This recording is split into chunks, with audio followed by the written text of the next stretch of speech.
Hello guys. Hello everyone, જય શ્રી કૃષ્ણ. કેમ છો ગાઈઝ? આઈ હોપ કે બધા મજામાં છો. સો ફાઇનલી તમારા બધાની એવી વિશ હતી કે અમે લવ સ્ટોરી શેર કરીએ અમારી. સો ઇન્સ્ટા, યુટ્યુબ બધામાં એક જ કમેન્ટ હતી કે ભાઈ love story love story love story. ઇન્સ્ટાની અંદર આપણે ઘણા બધા પણ ઠોહા મારું હું તો ઘર મને કઈક બોલવા તો દે. બોલો બોલવા જ ચાલો નથી દેતી. બોલો કઈ. બોલો, હું ચૂપ હવે થઈ નથી બોલું, મારા પૂરું થઈ એવું ન હાલે. ચલો બોલો. સો સ્ટાર્ટ કરીએ. યસ. સાયલેન્ટ રાખતા હોય તો ફોન. તમારા લવ મેરેજ છે કે અરેન્જ મેરેજ, શું લાગે છે તમને? સો ગાઈઝ, અમારા લવ વિથ અરેન્જ મેરેજ છે. બીજો ક્વેશ્ચન છે, તમે બંને પહેલી વાર ક્યાં મળ્યા હતા? અમે ફર્સ્ટ ટાઈમ ન્યારી હિલ્સ મળ્યા હતા, રાઈટ? ના ના ના. હા, તમે સેન્ડવિચ ખવડાવી, સોરી, મને ચાઇનીઝ ભેળ યસ ખવડાવી. યસ. તો ગાઈઝ, અમે રાજકોટમાં ન્યારી હિલ્સ છે ત્યાં ફર્સ્ટ ટાઈમ મળ્યા હતા. ત્રીજો ક્વેશ્ચન છે, પણ એ તો આપણે આમ ગ્રુપ મીટિંગ જેવું હતું ફર્સ્ટ ટાઈમ તો. તો પછી અમે જે ફર્સ્ટ અમે બંને જે ગયા હતા ને એ સાઈઝ હતા નહીં, ઇસ્કોન ટેમ્પલ ગયા હતા અમે લોકો. હા, પેલા ઇસ્કોન ટેમ્પલ ગયા હતા, એની સામે એક કેફે છે ને, ત્યાં અમે ઉપર બેઠા હતા. યસ, અને ફૂલ વરસાદ આવતો હતો. હા, એની જ મીટિંગ હતી ત્યારે બસ. અને થર્ડ ક્વેશ્ચન છે, તમારા રિલેશનને કેટલો સમય થયો છે? આનો આન્સર નહીં આપીએ અમે, આની તમારે કમેન્ટ કરવાની છે કે કેટલા યર્સ થયા છે. ઓકે, પછી હું ફાઇનલ તમને કહીશ નેક્સ્ટ વ્લોગમાં, પણ અત્યારે તમારે કમેન્ટ કરીને કહેવાનું છે. ડન. ચોથો ક્વેશ્ચન તમે બોલો. તમે બંનેની કાસ્ટ કઈ છે, જાતિ? તો હું પ્રજાપતિ કુંભાર છું અને નીલ છે રઘુવંશી છે, લુહાણા છે. પછી પાંચમો ક્વેશ્ચન આ મારા માટે છે. તમારું સાસરું કયા ગામમાં છે? મારું સાસરું રાજકોટ સિટીમાં છે. 6. સૌ પ્રથમ પ્રપોઝ કોણે કર્યું? ગાઈઝ, એક વાત કહું, ટુ બી ઓનેસ્ટ, આજ સુધી અમે બંને એકબીજાને પ્રપોઝ જ નથી કર્યું. ખબર નહીં, અમારું રિલેશન સ્ટાર્ટ થઈ ગયું પણ અમે એકબીજાને પ્રપોઝ નથી. બાય ધ વે, એંગેજમેન્ટમાં તમે મને પ્રપોઝ કર્યું. એંગેજમેન્ટ જ્યારે કરવા કરી હતી ત્યારે ફર્સ્ટ ટાઈમ મારો હતો, એટલે ગાઈઝ આપણે તો પહેલા બેસવું જ પડે.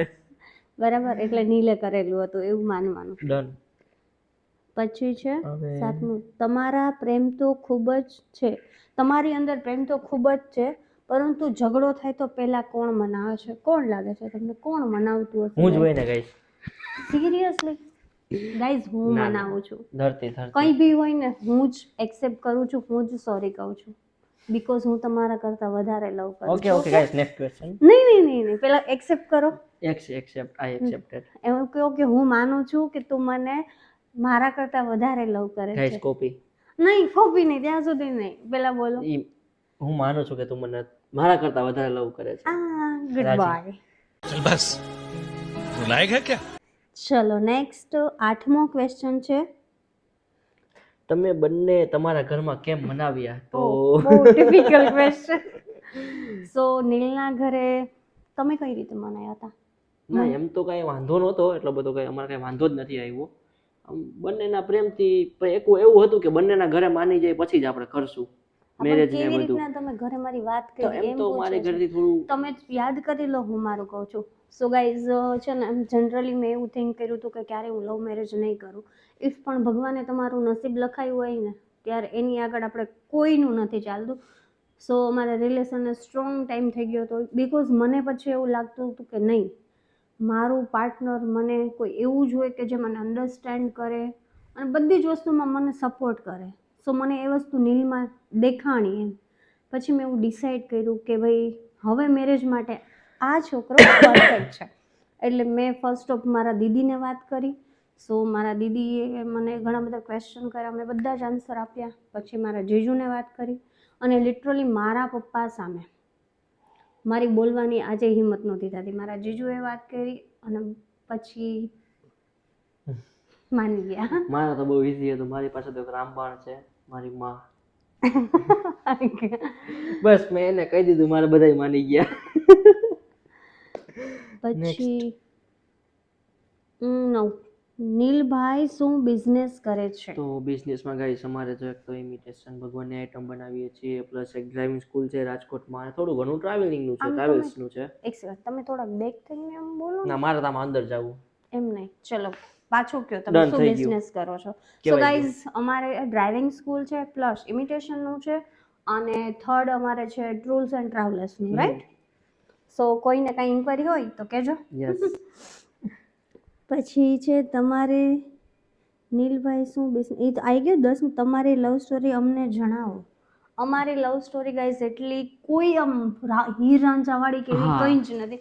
બહુ સિમ્પલ અને બહુ કહેવાય ને કે આમ નેચરલ સેમ છે. માઇન્ડ ના છીએ એટલે હા, અમારી લવ સ્ટોરીમાં એવું કંઈ ખાસ નથી, પણ અમે બંને એવું કહેવાય ને કે 36 ગુણ અમારા બંનેના મેચ થતા હતા. પ્લસ અમારા બંનેના શોખ બધી જ વસ્તુ અન્ડરસ્ટેન્ડ માઇન્ડ મેચ થાય છે અમારા એટલે બસ પૂરું. અને અમારી લવ સ્ટોરીમાં બસ અમે આવું જ છે. એને જે સેમ નીલને કેવું છે કે એને ફરવું ગમે છે, મને ફરવું ગમે છે, એને બહારનું અલગ અલગ ફૂડ ખાવાની આમ કેવું કે ક્રેવિંગ હોય, સેમ મને હોય, એ તો એટલે જોઈ જ શકે બસ છે.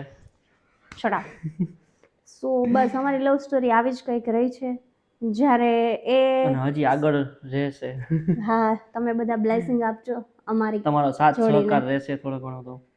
પછી છે તમે નીલભાઈને કેટલો પ્રેમ કરો છો. ઓહ.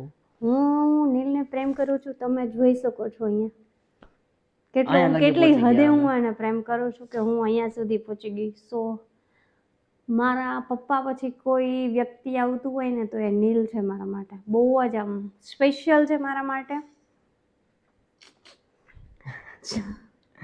હવે છે ને તમે તમે બંનેની બંનેની ફર્સ્ટ ફર્સ્ટ ડેટ ડેટ ક્યાં ક્યાં હતી? જો હતી? એ આપણે વાત થઈ એ જ રીતે નોર્મલી અમે મળ્યા. ઇસ્કોન ટેમ્પલ એન્ડ સાઇઝ 0 એ હતી ગાઈસ. બે તમારી મેરેજ લાઈફ કેવી રીતે ચાલી રહી છે? અમારી મેરેજ લાઈફ બહુ જ સારી રીતે ચાલી રહી છે. પ્લસ નીલને તો જેવું હોય એવું જ હોય. પ્લસ મારી વાત કરું તો મારી મેરેજ લાઈફ બહુ જ સારી ચાલી રહી છે. મને ફેમિલી બહુ જ સારું નહીં, વધારે સારું મળ્યું છે, જે મને બહુ જ સપોર્ટ કરે છે અને મને બહુ જ પ્રેમ કરે છે. સો આઈ એમ સો લકી. પછી છે તમારા પરિવારમાં કેટલા લોકો છે? અમારા પરિવારમાં છે ને અમે લોકો 8 વ્યક્તિ છે. મમ્મી, પપ્પા, ભાઈ, ભાભી અને અમારો નાનો એવો ભત્રીજો નીલ અને મારા નણંદ છે પ્રિયા દીદી અને હું અને નીલ. અમે 8 વ્યક્તિ છીએ. પછી છે તમે બંનેનું ફેવરિટ ફૂડ કયું છે? મારું ફેવરિટ ફૂડ અલ્ફ્રેડો પાસ્તા છે. સેમ. અને નીલ, કારણ કે અમે મોસ્ટ ઓફ જ્યારે ડિનર ડેટ પર જઈએ ને એટલે અમારું ફિક્સ હોય અમારા ફર્સ્ટ ઓર્ડર તો અમારો પાસ્તા જ હોય. અલ્ફ્રેડો પાસ્તા અમને બહુ જ ભાવે છે. ગાઈસ યુ નો 36 ગુણ. પછી છે હનીમૂન માટે ક્યાં જવાના છો? હનીમૂન માટેનું સરપ્રાઈઝ. ઈ તમારા વ્લોગ જોતા રહેવા પડશે અમારા. યસ, પણ અમે જ્યારે બી હનીમૂન ઉપર જશું ને બેસ્ટ ટ્રીપ કરશું. સો Yes. તમારે કન્ટિન્યુ રહેવાનો છે, બરાબર? પછી છે તમે બંને એકબીજાને ક્યાં નામથી બોલાવો છો? બેઝિકલી હું છે ને નીલને ક્યારેક નીલ કહું છું, ક્યારેક નીલુ કહું છું અને બહુ બધો પ્રેમ મને ઉભરાય છે ને તો હું બેટા કહું છું અને નીલ મને ભદો કહીને બોલાવે છે. રેગ્યુલરી બેટા. હા, પણ જ્યારે એને નોર્મલ મારી જેમ ટોક ટાઈમે બેટા. હા, બાકી વધારે જ્યારે પ્રેમ ઉભરાય છે ને બધા ત્યારે એમ. મને ભદાવ કહીને બોલાવે છે. પછી ક્વેશ્ચન છે તમે દરરોજ બ્લોગિંગ કરો છો? એકચ્યુઅલી ગાઈઝ છે ને અમે અત્યારે તો અમુક ટાઈમે બ્લોગિંગ કરીએ છીએ, પણ આ બ્લોગ પછીથી અમે લોકો એવું ડિસાઈડ કરીએ છીએ કે અમે ડેઈલી બ્લોગ કરશું, જો ઇફ તમારા બધાનો સપોર્ટ અને પ્રેમ હશે તો. બરાબર? સો કમેન્ટમાં તમે મને એ બી જણાવજો કે અમે ડેઈલી બ્લોગિંગ રોજ કરીએ. શું કરીએ, રોજ શું નવું જોવું છે તમારા લોકોને, ચાહે અમને થોડું ઘણા ક્વેશ્ચન્સ આપો કે ભાઈ તમે આ રીતનો બ્લોગ કરો, સજેશન આપો તમે લોકો. તમે કમેન્ટમાં અમારથી જણાવજો. પોસિબલ થશે એટલું બધું તમારું કરીશું. બરાબર છે. પછી એવું છે કે તમારા સંબંધમાં ક્યારેય ઊંચ નીચ થાય છે? જો હરેક સંબંધમાં ઊંચ નીચ થતી જ હોય છે, પણ હર વખતે કેવું કે બે માથા ભેગા થાય ને તો તરાળ પડે, પણ જ્યારે એક ઊંચું હોય ને એક નમી જાય ને ત્યારે ઇક્વલ આવી જાય છે. તો ક્યારેક હું ગુસ્સે હોય ને તો નીલ જતું કરી દે છે, ક્યારેક નીલ ગુસ્સે હોય તો હું જતું કરી દઉં છું. સો અમારા બંનેનું નથી કહેતી, ઘણા લોકોને એવું હોય છે, તો જતું કરી દેવાનું ઓલવેઝ.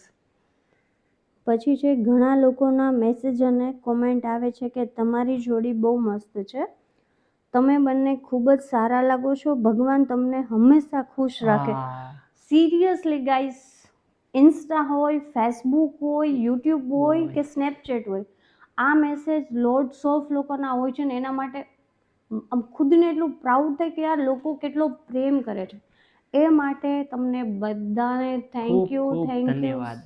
સો મચ કે તમે અમારી જોડીને બહુ બધો પ્રેમ આપો છો. અને કહેવાય ને કે આમ એક પેલું મારી પાસે વર્ડ એવા નથી કે હું યુઝ કરી શકું એમ. મારી પાસે છે ને પહેલા એટલું બધું વિડીયો બનાવવાનું હતું નહીં મને કે ભાઈ અમે વિડીયો બનાવશું, બ્લોગિંગ કરશું, પણ જે રીતનો તમારા લોકોનો જે પ્રેમ મળે છે, એમને કોમેન્ટ્સ આવે છે બહુ સારી સારી. ઇન્સ્ટાગ્રામમાં તો લોટ્સ ઓફ કમેન્ટ હોય છે હવે તો, પ્લસ યુટ્યુબમાં એટલી કોમેન્ટ્સ. જો તમે આવી જ રીતે અમને કોમેન્ટ્સ કરીને જણાવતા રહેશો ને તો અમને વધારે ગમશે અને એક વિડીયો એક બનાવવું એક તમારા માટે. ગાઈઝ એક વાત કરું, છે ને હું તો પહેલેથી સોશિયલ મીડિયામાં છું 2017થી, પણ નીલને કોઈ જાતનું નોલેજ નહોતું એમ. પ્લસ તો મારા માટે અને લોકો જે પ્રેમ આપે છે એ જોઈને નીલ બી મારી જોડે હવે ઇન્ટરેસ્ટ લઈ છે, એમને બી ગમે છે. So thank you so much guys. તમે અમારા વ્લોગ જુઓ, ઇન્સ્ટામાં અમને જુઓ અને તમારો પ્રેમ વર્તાવ્યો. સો ગાઈઝ, તમારા મોસ્ટ ઓફ ક્વેશ્ચન આન્સર અમે જેટલા પોસિબલ હતા એટલા આપી દીધા છે. હજી જો તમને કોઈ ક્વેશ્ચન હોય તો તમે એમાં કોમેન્ટ કરજો. નેક્સ્ટ વ્લોગમાં શ્યોર આપણે બધાના આન્સર કરીશું. Thank you so much. So much guys. Bye અત્યારે જ bye. આપણી ચેનલને સબસ્ક્રાઇબ કરી દો. તમારા આજુવાળા, બાજુવાળા, ઉપરવાળા, નીચેવાળા, તમારા ફેમિલી, ફ્રેન્ડ્સ બધાને આપણી યુટ્યુબ ચેનલની લિંક સેન્ડ કરી દો અને એવું કહી દો કે સબસ્ક્રાઇબ કરી દેજો.